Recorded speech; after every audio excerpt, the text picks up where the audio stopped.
The acrid smell of burning silk filled the air as I watched my wedding dress go up in flames. My sister, Victoria, stood by the fire pit, a cruel smile playing on her perfectly painted lips.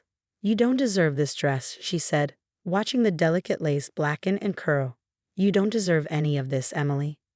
My name is Emily Chen, and at 28, I was watching my sister destroy what should have been the happiest day of my life. But as I stood there in our parents' backyard, watching $5,000 worth of handmade silk and lace turn to ash, I felt something unexpected, not despair, but a strange sense of calm. "Are you done?" I asked, my voice steady despite the chaos in my chest. Victoria's smile faltered slightly. She'd expected tears, hysterics, maybe even for me to call off the wedding. That's what she wanted after all. Instead, I just stood there, watching her mask of superiority crack just a little. "You can't seriously still be planning to get married tomorrow," she scoffed. "You have no dress, Emily. What are you going to do? Walk down the aisle in jeans?" I smiled, a small, knowing smile that seemed to unsettle her more than any amount of crying would have. "You really should have asked about the other dress, Victoria." "What other dress?"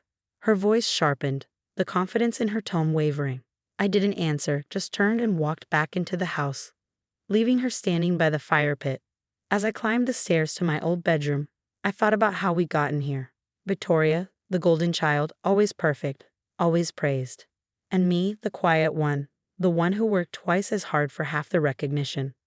When I'd announced my engagement to James, a successful architect I'd met through my interior design work, Victoria had seemed supportive.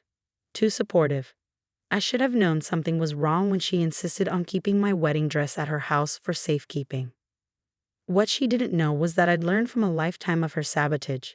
I'd ordered 2 dresses. The first, the one now burning in the backyard, was beautiful but obvious, exactly the kind of dress Victoria would expect me to choose. The second, hidden safely at my best friend Lisa's house, was something else entirely. My phone buzzed with a text from James. "Everything okay? You've been gone a while." I typed back quickly. "Perfect." Victoria took the bait. "Everything's going according to plan." Another buzz. "You're incredible. Can't wait for tomorrow." I smiled, thinking about what was coming. Victoria had always underestimated me, treated me like I was naive, incapable of standing up for myself. But tomorrow would change everything. Opening my laptop, I pulled up the security camera footage I'd secretly installed by the fire pit. Victoria was still there, watching the last bits of silk turn to ash, her satisfaction clearly visible in the infrared light. I saved the video file carefully, evidence of what she'd done, though that wasn't even the worst of it. My phone buzzed again, this time with a message from my private investigator. "Documents received. Everything you suspected about the foundation money is true. Moving forward?" "Yes," I replied. Time to show my sister what unworthy looks like. Victoria had no idea that while she was busy plotting to ruin my wedding, I'd been quietly investigating the charitable foundation she ran. 3 years of misappropriated funds, fake donations, and personal expenses disguised as charitable works. Tomorrow, she wouldn't just be watching me walk down the aisle in a dress she didn't know existed. She'd be walking into a trap of her own making. A soft knock at my door interrupted my thoughts. "Emily?" It was our mother, her voice tentative. "Victoria said there was an accident with your dress." I opened the door to find her standing there, worried lines creasing her forehead. Behind her, Victoria lingered in the hallway, no doubt waiting to witness my breakdown. "It's fine, Mom," I said calmly. "Everything's going exactly as planned." Victoria's eyes narrowed. She knew me well enough to know when I was hiding something, but for once, she couldn't figure out what it was. "But your dress?" our mother pressed. "The wedding's tomorrow."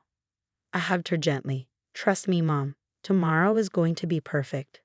As I pulled away, I caught Victoria's reflection in the hallway mirror. For the first time in years, I saw something in her eyes I'd never seen before. Fear.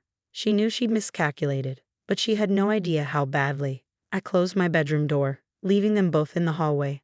Sitting down at my old desk, I opened one last email, confirming tomorrow's arrangements. Everything was in place. The dress, the evidence, the officials who would be attending the wedding at my special request. Victoria thought she was teaching me a lesson about being unworthy. Tomorrow, she'd learn one about underestimating the quiet one, the one who watched and waited and planned. Tomorrow, I wasn't just getting married. I was getting even. The morning of my wedding dawned bright and clear. I stood in Lisa's guest room, where I'd secretly spent the night, looking at myself in the mirror.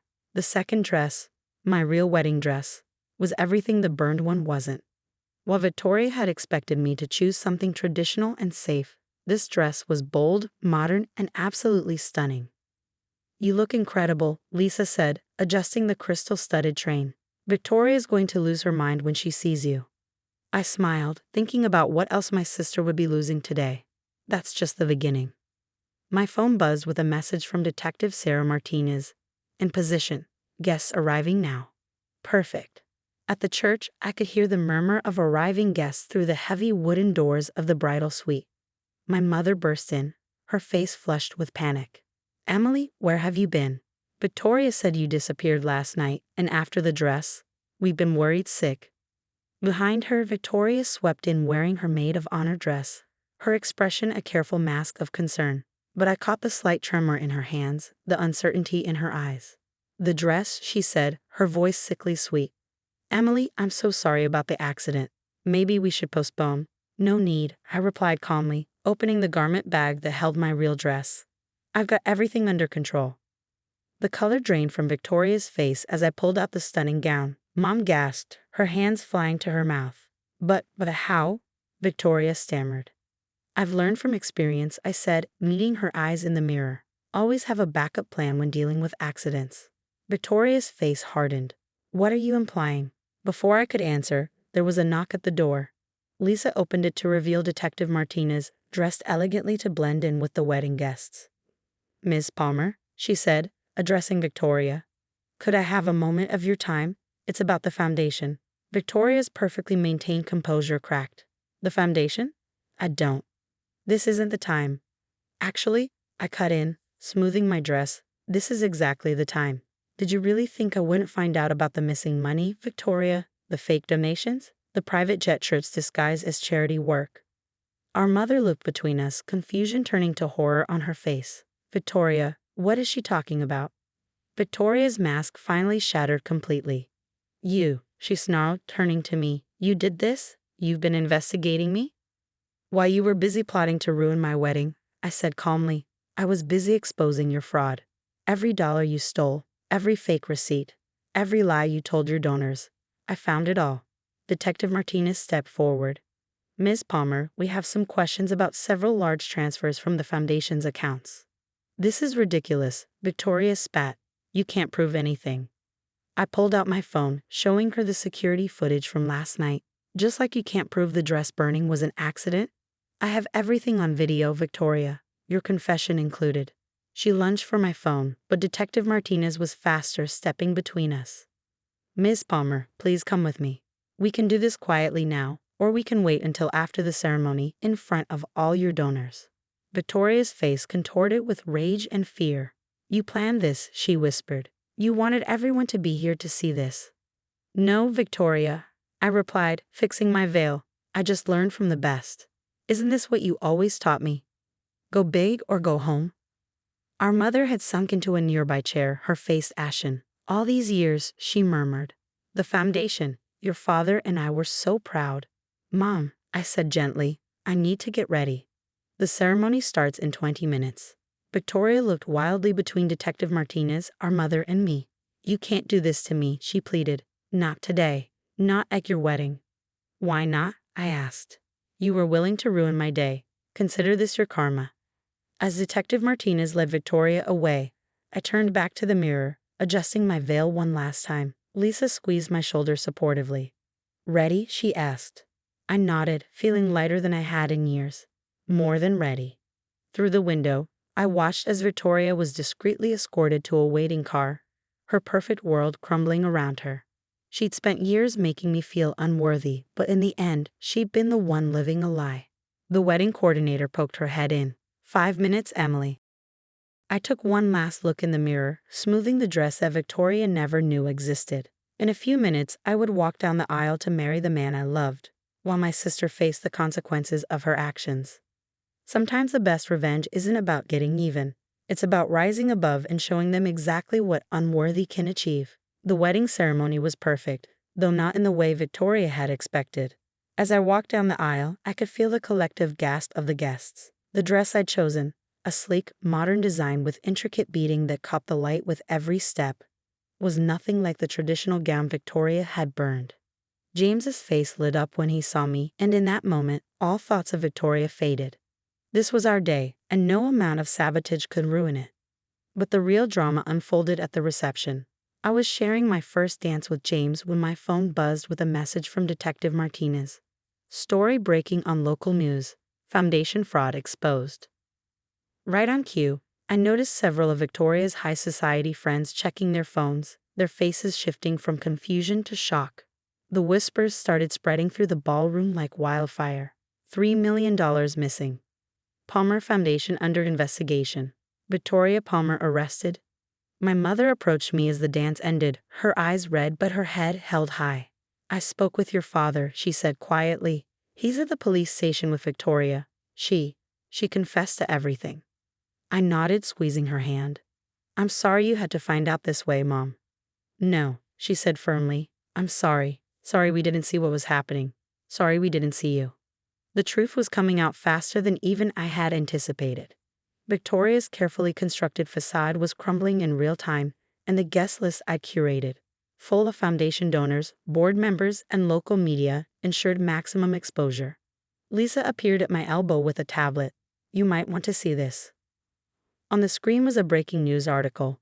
Palmer Foundation scandal. Director arrested at sister's wedding. The photo showed Victoria being escorted to a police car, still in her maid of honor dress. Miss Palmer, a voice called. I turned to find Mr. Richardson, one of the foundation's biggest donors, approaching. I must say, this is quite the unexpected turn of events. Mr. Richardson, I greeted him calmly. I hope you understand why I chose to handle it this way. He nodded gravely. For years I've donated to that foundation, believing in Victoria's vision. I appreciate you bringing this to light. He paused, studying me thoughtfully. We'll need someone to oversee the restructuring of the foundation, someone with integrity and attention to detail. I smiled, understanding his implication. I'd be happy to discuss that after my honeymoon. As the evening progressed, more details emerged. Victoria's scheme had been elaborate but ultimately sloppy. She'd gotten careless, confident that no one, especially not her unworthy sister, would ever catch on. Around midnight, as the reception was winding down, I received another text, this time from Dad. Victoria's being held without bail. She's asking for you. I showed the message to James, who wrapped his arm around my waist. It's your call, love. After a moment's consideration, I replied to Dad, tell her I'll visit when we return from our honeymoon. She has 2 weeks to think about what unworthy really means. Later that night, in our hotel suite, James and I finally had a moment alone. You know, he said, loosening his tie, when you told me about your plan to expose Victoria at our wedding, I thought you were crazy. I laughed, kicking off my heels. Crazy like a fox. The dress thing was brilliant, though, he admitted. You knew she wouldn't be able to resist ruining it. Victoria's always been predictable in her cruelty, I said. She never understood that her worst actions brought out my best planning. The next morning, before leaving for our honeymoon, I visited my old bedroom one last time.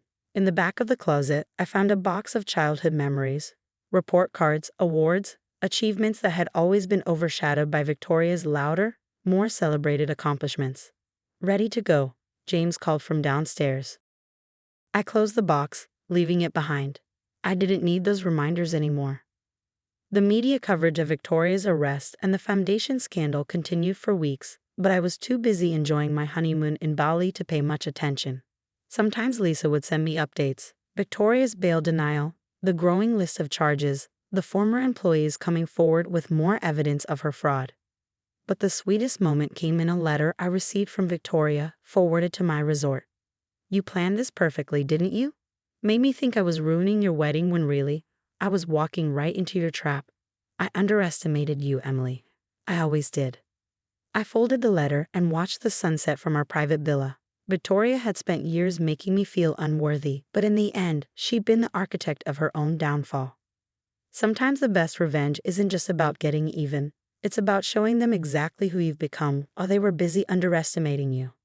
And as for that burned wedding dress, its ashes were proof that sometimes you have to let something be destroyed to build something better from the ruins.